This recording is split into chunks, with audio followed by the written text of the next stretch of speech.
जानते हैं, प्रधानमंत्री नरेंद्र मोदी की शपथ लेने के बाद सबसे पहली परीक्षा एनडीए गठबंधन के साथियों की कौन सी थी?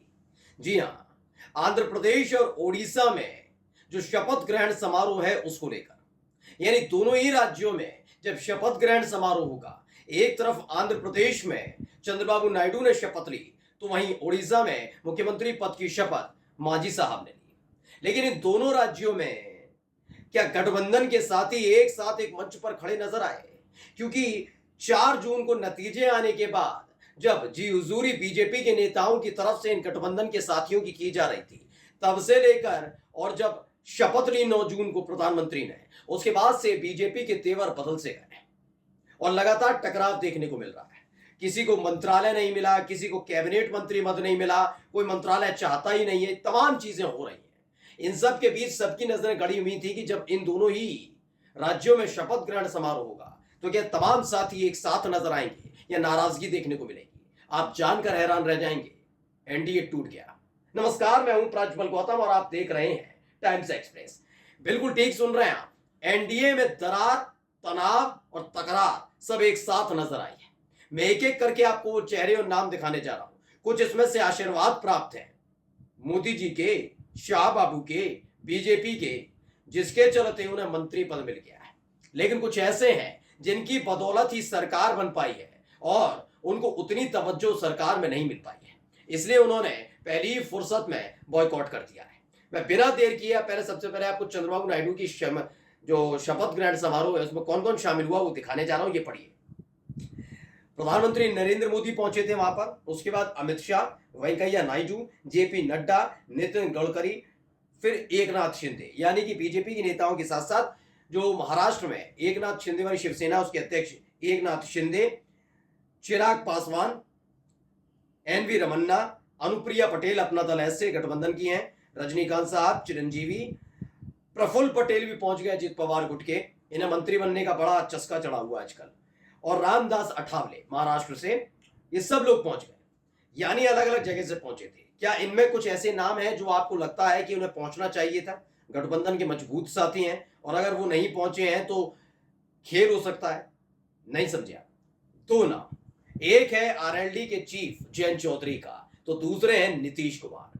जी हां, ये हर कोई जानता है, चाहे वो एनडीए में हो या ना हो, चाहे वो बीजेपी का सदस्य हो या ना हो, कि ये चंद्रबाबू नायडू और नीतीश कुमार ही हैं जिनकी बदौलत मोदी जी अपना सपना पूरा कर पाए, तीसरी बार प्रधानमंत्री पद की शपथ लेने का।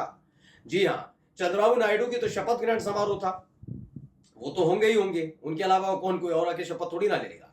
लेकिन सबकी नजर टिकी हुई थी कि नीतीश कुमार क्यों नहीं आए, और वाकई नीतीश कुमार नहीं पहुंचे। खबर पढ़िए, खबर क्या है। आज तक ने खबर छापी, तबीयत खराब या नाराजगी, चंद्रबाबू नायडू के शपथ ग्रहण में क्यों नहीं गए नीतीश कुमार? ये सवाल अब उठने लगा है कि ऐसा क्या हो गया कि नीतीश कुमार चंद्रबाबू नायडू की शपथ ग्रहण समारोह में नहीं गए। ये नाराजगी चंद्रबाबू नायडू से नहीं है, दरअसल ये नाराजगी सीधे तौर पर मोदी से है। क्योंकि दरअसल आपको मैंने जब 9 तारीख को शपथ ग्रहण समारोह हो रहा था, उस वक्त मैंने आपको तस्वीर दिखाई थी जिसमें आपको चंद्रबाबू नायडू भी नजर आ रहे थे और जिसमें आपको नजर आ रहे थे नीतीश कुमार भी। ये दोनों नेता साथ साथ बैठे हुए थे और जब उन्होंने देखा केंद्रीय मंत्री पद की शपथ ली ललन सिंह ने, खुश हो गए। फिर एक और मंत्री ने पद ने ले ली राज्य मंत्री पद की, तो भी उन्होंने कहा ये क्या, एक कैबिनेट मंत्री का पद, ये देख रहे थे। वहीं जीतन राम मांझी ने एक पद होते हुए, एक सांसद होते हुए, खुद अकेले सांसद है, उन्हें कैबिनेट मंत्री बनाया। ये तमाम चीजें हैं जो इस समय नीतीश कुमार के मन मस्तिष्क में चल रही है। चल तो चंद्रबाबू नायडू के भी मगज में रही है, लेकिन अभी वो शांत बैठे हुए थे और मैंने आपको पिछली वीडियो में दिखाया था कि ऐसे मजा चखा दिया जब मोदी शाह की मौजूदगी के दौरान ही बीजेपी के एक भी विधायक को मंत्री अपनी कैबिनेट में नहीं बनाया। कैबिनेट मंत्री छोड़ दी, राज्य मंत्री तक नहीं बनाया चंद्रबाबू नायडू ने। और ये सबसे बड़ी फजीयत बीजेपी की मानी जा रही है, मोदी शाह की मानी जा रही है कि वहीं पर उसी जगह मोदी शाह मौजूद होते हैं और बीजेपी के एक भी विधायक को मंत्री पद के लिए शपथ नहीं दिलाई जाती। अपने बेटे को दिला दी चंद्रबाबू नायडू ने, नारा लोकेश को बना दिया, अपने सहयोगी पवन कल्याण को बना दिया डिप्टी सीएम, लेकिन उन्होंने किसी भी कीमत पर बीजेपी के एक भी विधायक को शपथ नहीं दिलाई। तो चंद्रबाबू नायडू ने तो ऐसे कर दिया। चंद्रबाबू नायडू के शपथ ग्रहण समारोह में नीतीश कुमार को आना था, लेकिन बताया जा रहा बीमार चल रहे हैं इसलिए वो नहीं आ रहे हैं।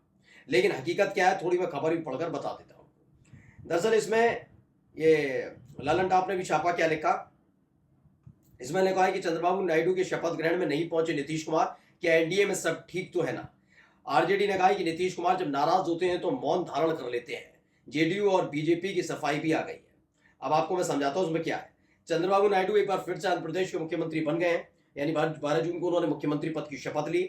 उनके शपथ ग्रहण समारोह में एनडीए घटक दल के नेता मौजूद थे। लोकसभा चुनाव 2024 के परिणाम के बाद नायडू के साथ किंगमेकर की भूमिका को साझा करने वाले नीतीश कुमार इस सभा से नदारद रहे।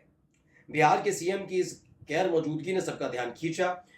बिहार की विपक्षी पार्टी आरजेडी ने इस बात को और बढ़ाया। आरजेडी की तरफ से कहा गया कि एनडीए के घटक दलों के बीच सब ठीक नहीं है। देखिए, बात मानकर चलिए, होता रहा है। आपको याद होगा जब 26 तारीख को ऐसी ही तस्वीरें सामने आई थी, आपको याद है 26 जनवरी इसी साल, जब नीतीश कुमार और तेजस्वी यादव जो एक साथ नजर आते थे, अलग अलग खड़े थे, कार्यक्रम एक ही था और अलग अलग खड़े थे। उसके बाद तेजस्वी यादव नजर नहीं आ रहे थे, नीतीश कुमार को भी फर्क नहीं पड़ रहा था क्योंकि उनकी बीजेपी से डील हो गई थी। ये तमाम चीजें हो रही थी, सबको पता था। अब यही नीतीश कुमार दोबारा दोहराने जा रहे हैं कि उनका यही दावा है। उनका कहना है कि मुझे बस इतना बताइए, 5 सांसदों वाला एक व्यक्ति, यानी उन्हीं के राज्य में एलजेपी चिराग पासवान को मंत्री बनाए, कैबिनेट मंत्री। चलिए ठीक है, बनाइए। एक सांसद वाले जीतन राम मांझी को भी कैबिनेट मंत्री। लेकिन ऐसा क्या पाप कर दिया जनता दल यूनाइटेड ने, जिसके 12 सांसदों की बदौलत मोदी जी प्रधानमंत्री बने हुए हैं और एक मंत्री और एक राज्य मंत्री का पद दिया गया, एक कैबिनेट मंत्री और एक राज्य मंत्री का पद। इसी को लेकर लगातार नाराजगी चल रही है। अब क्या कुछ और कहा जा रहा है, जरा पहले पढ़कर बता देता हूं। आरजेडी के प्रवक्ता एजाज अहमद ने इसको लेकर बड़ा बयान दिया। उन्होंने कहा, जब नीतीश कुमार के मन मुताबिक काम नहीं होता है तो वो मौन धारण कर लेते हैं।